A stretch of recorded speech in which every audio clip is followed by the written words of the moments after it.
Morning third class. आज हम पढ़ेंगे हिंदी लिट का लेसन नंबर 2 अपना हाथ जगन्नाथ। चलिए शुरू करते हैं। प्रस्तुत कहानी में आत्मनिर्भर बनने की प्रेरणा दी गई है एवं अपना कार्य स्वयं करना चाहिए। दूसरे पर निर्भर होने पर हम हानियां उठाते हैं। धान के खेत में मादा चिड़िया अपने 2 नन्हे बच्चों के साथ रह रही थी। सवेरे सवेरे भोजन की तलाश में उसे दूर तक जाना पड़ता था। जाने से पहले वह अपने बच्चों को समझा कर जाती, कहीं बाहर मत जाना, घोंसले में ही रहना।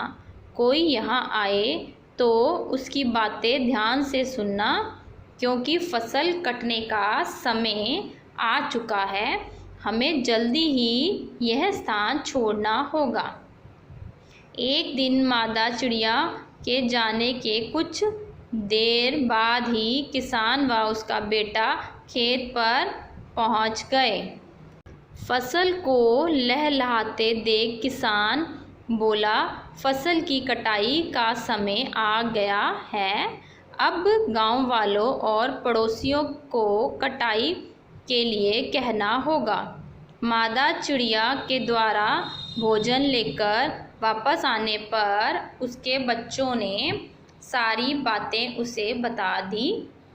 चिड़िया ने बच्चों को भोजन करवाया और कहा, अभी डरने की कोई बात नहीं है, हमें कुछ नहीं होगा। अगले दिन फिर चिड़िया बच्चों को समझाकर चली गई। फिर से किसान व उसका बेटा फसल देखने पहुँचे। किसान अपने बेटे से बोला, गांव वाले व्यस्त हैं, हमें फसल काटने के लिए मजदूर बाहर से बुलवाने पड़ेंगे। आज भी मादा चिड़िया के वापस लौटने पर बच्चों ने किसान व उसके बेटे की सारी बातें बता दी। चिड़िया ने बच्चों को भोजन करवाया और कहा, चिंता की कोई बात नहीं है, हमारे पास अभी बहुत समय है। ऐसा करते हुए कई दिन बीत गए। कुछ दिन बाद फिर किसान अपने बेटे के साथ खेत पर आया और बोला, अब अगर समय से फसल की कटाई ना हुई तो हमें नुकसान उठाना पड़ेगा।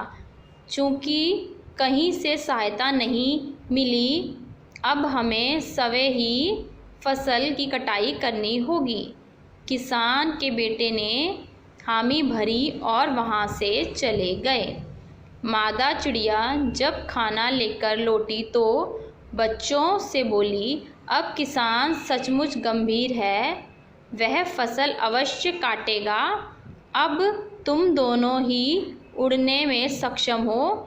अब गुलमोहर के पेड़ पर अपना सुंदर सा घोंसला बनाएंगे।